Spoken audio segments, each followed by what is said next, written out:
BODDAMN, and today I'm going to take you through a superset back and biceps workout. Let's get to it.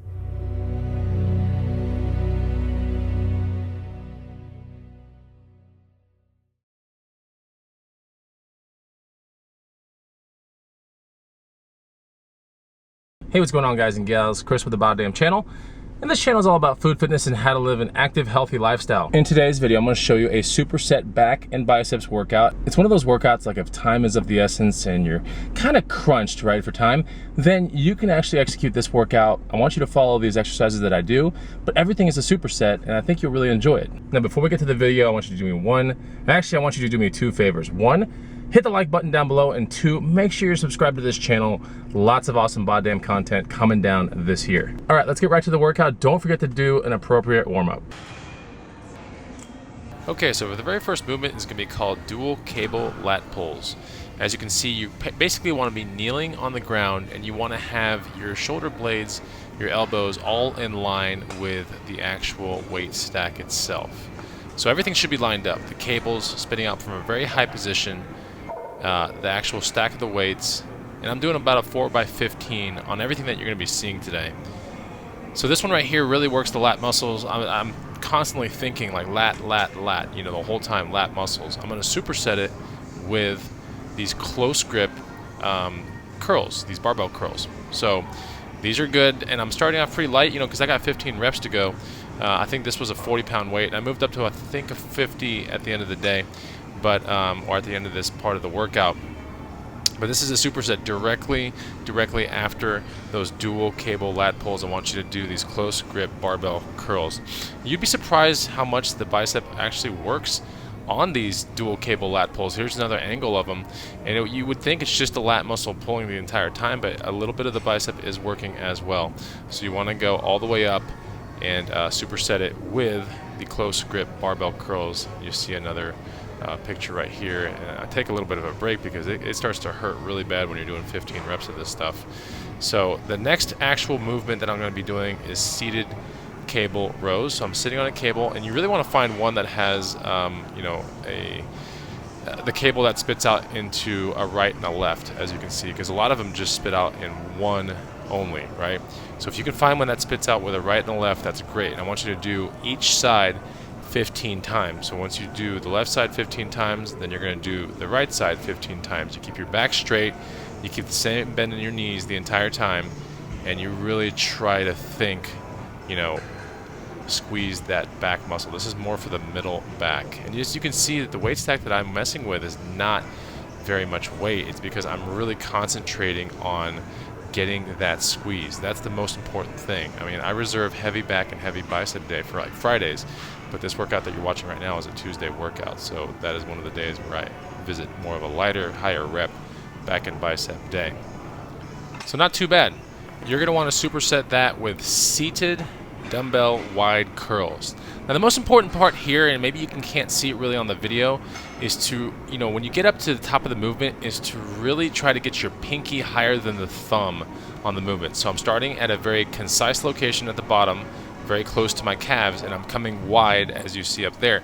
But if you notice, my pinky is ending up higher than my thumb at the top of the movement, and that is very key on getting the perfect you know, contraction in the bicep itself.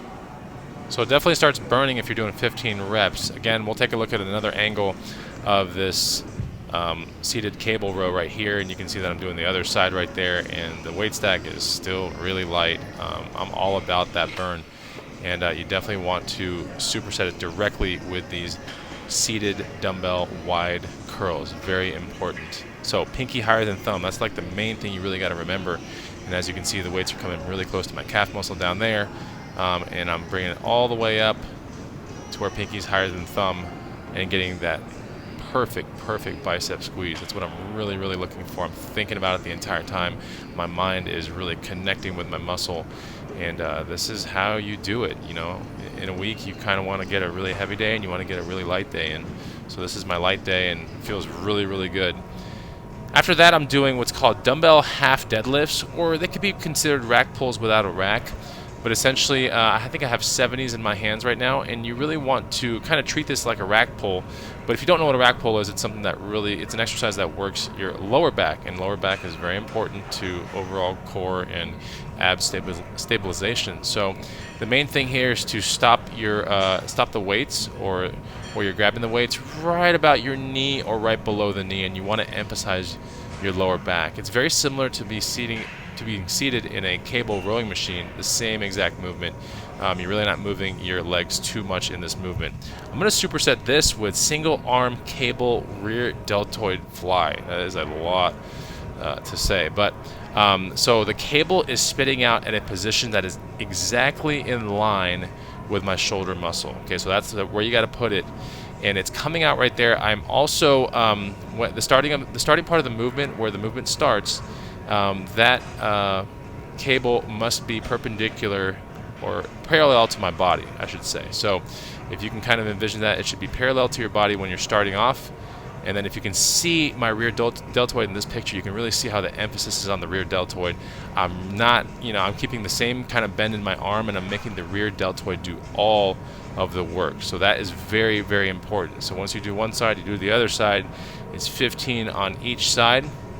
And then, maybe about a 1.5 to 2 minute break, and you're going to go right back into those dumbbell half deadlifts, or basically the rack pulls without the rack. And that's basically going to be wrapping up the workout. So let's get another angle to these rack pulls without the rack. And you can see that I am putting a lot of emphasis on my lower back to pull the weight up. You have to keep definitely a very straight back in this movement. You do not want to have rounded shoulders or a rounded back, and you want to superset it directly with these single arm cable rear deltoid flies.